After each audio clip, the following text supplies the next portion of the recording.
Hello traders, welcome to the Wednesday trade forecast and recap. We're starting with the euro and the US dollar. Of course, that is our first pair. So from the last recap, which was last Wednesday, nothing really happened.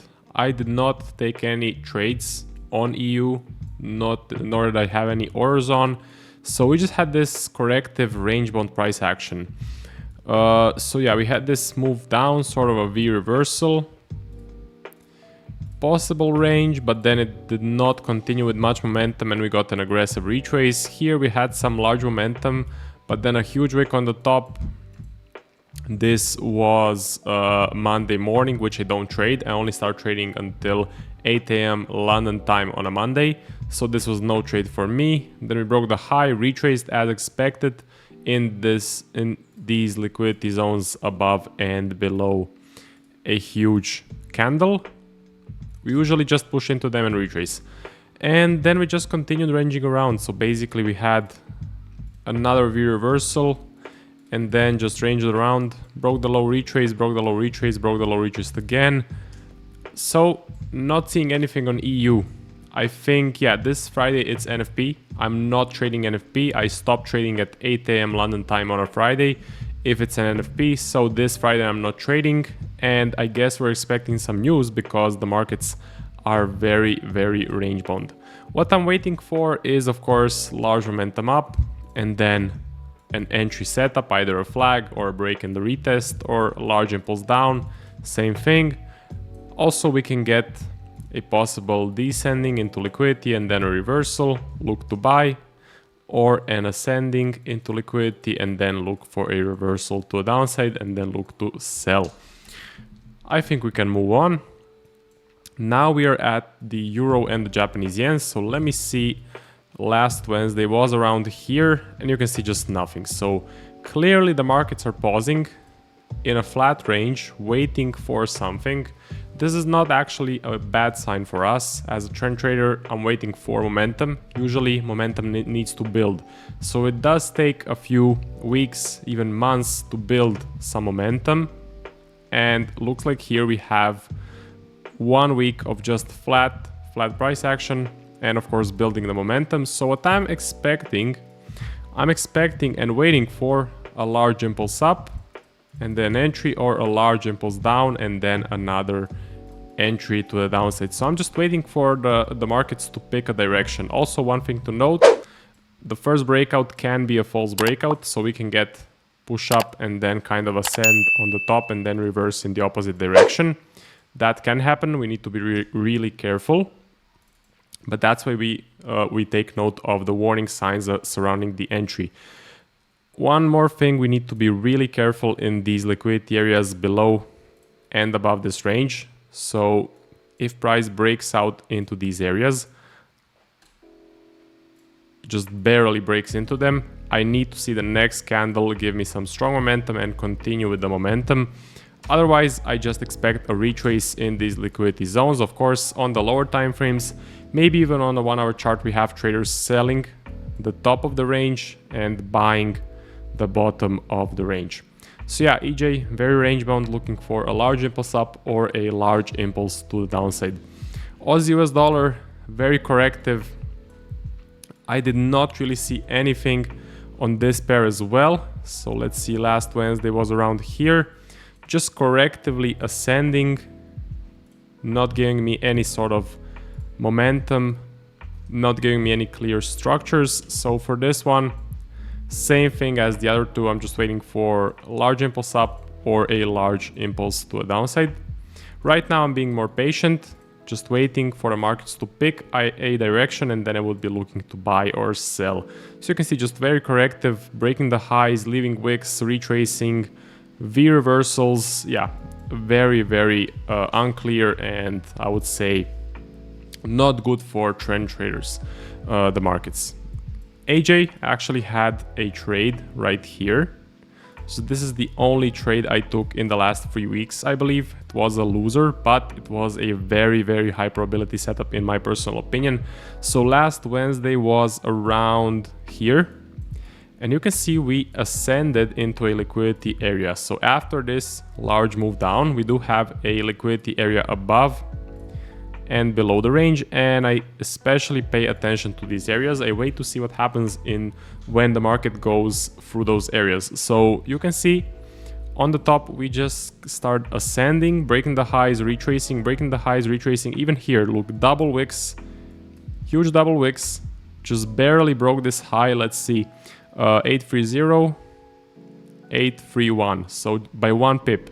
It broke the high by 1 pip, and then we got the momentum to the downside. So this is a very, very high probability setup. The prior price action on this setup is perfect in my personal opinion.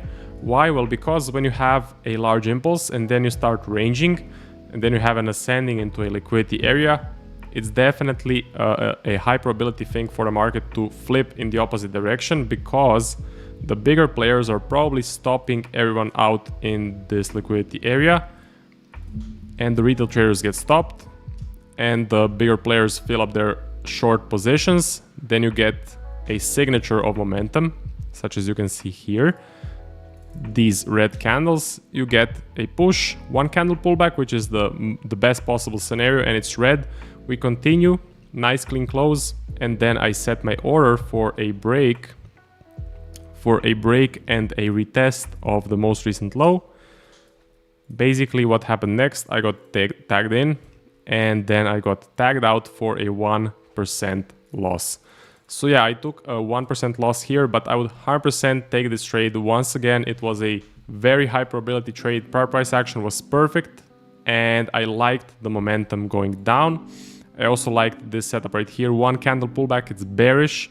Next candle, large momentum, clean close. So for me, this is almost the best possible scenario. Again, a bit unclear right here, a bit range bound, but I'm looking at the overall picture. I'm looking at the larger scale. I'm looking and seeing that the price is struggling to break the highs in this crucial area. So yeah, really good trade, 100% taking this again.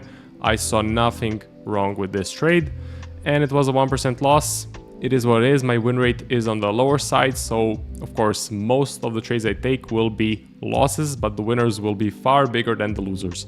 Okay, then we have the pound and the US dollar. For this one, just very, very range bound. Wednesday was around here. Again, we did sort of start to form a flag here. We did not get an entry candle, but a flag did form. So this would have been the flag.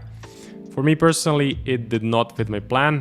Why? Well, let's take a look at the prior price action first. We're coming from a flat range. What I noticed in my backtesting on the pound, most impulses that come from a flat range and then you have a flag, most of them fail. So the only flags that actually work come from either ascending or descending channels. So that's the first part that I did not like. Second part was this super aggressive retrace and a clear momentum shift in these 2 candles.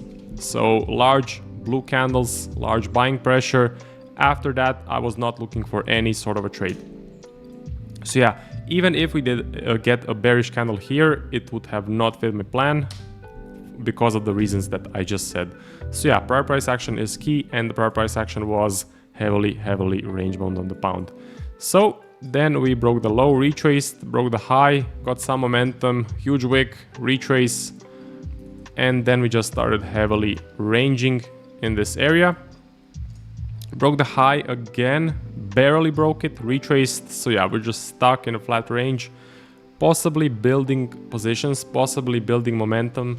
We may get a large move up or a large move down, and that's what I'll be waiting for. So for me personally, I'm waiting for something like this. Again, I would prefer to get a break and a retest, because I noticed most flags from a range bound price action, most of them fail. So break and retest would be the best possible option for me. Same thing to a downside, get some large momentum and a nice break and a retest. Or we can of course start to ascend into liquidity, reverse, look to sell, or descend into the lower liquidity, reverse up, and then look to buy. Very simple stuff. I'm looking for the same thing on every single pair. Again, most of them, AJ as well, they're looking very range bound. NJ is moving up, but very correctively. So let's see, last Wednesday was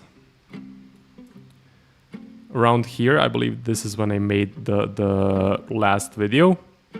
After that, nothing really for me. We got some very corrective price action. Again, this flag did form, but I think we broke the high here. So high is 633. This one is 635. So yeah, broke the high, retraced, meaning there was a small ascending on the top, which means that the price was struggling to push up. Then we continued. Again, nothing here, not enough momentum for me personally, and it was Monday morning, so I was not yet trading because it was 4 in the morning on a Monday London time. Ascended, momentum up. Was I looking for a buy trade here? No, it was more ascending than trending, so I was not seeing enough momentum going up. I saw an ascending and then broke the high, retrace, broke the high, retraced. This candle barely closed above the wick. So price action for me was clearly ascending, and this impulse by itself was not enough momentum for me personally. So yeah, stayed out of the trade. Then we continued a bit more, broke the high, retraced, huge double wicks, reversal. Did I look to sell here? No, because we need to identify where we broke the low. So the most recent low was this line right here. And you can see we broke the low, huge wick, retrace. We did continue with a clean close, but at that point I'm seeing more of a descending than momentum. So yeah, this one did not fit my plan for a reversal. I was expecting the price to reverse because we started to break the highs and retrace, but again, I did not see enough of an impulse right here. If this blue candle did not exist, if we only got this red candle after this candle, then it's okay. But with this small pause, I'm seeing a descending structure. So yeah, that's about it for NJ. My forecast for this pair, I'm just looking for momentum. Momentum up, momentum down, or an ascending. That would be good. Maybe get an ascending structure, then look for a reversal to a downside, possibly a descending, but then if we get a descending here, then I'm seeing a larger range like this. So yeah, on NJ, as the other pairs, markets are pausing. We're waiting for some news, waiting for some momentum as trend traders, of course. So right now we need to be patient. We just need to wait. This Friday it's NFP. NFP can usually move the markets, so next week probably we may start seeing some trends. This week I don't think we will get any setups. That's it for this video, and see you guys in the next one, which will be next Wednesday.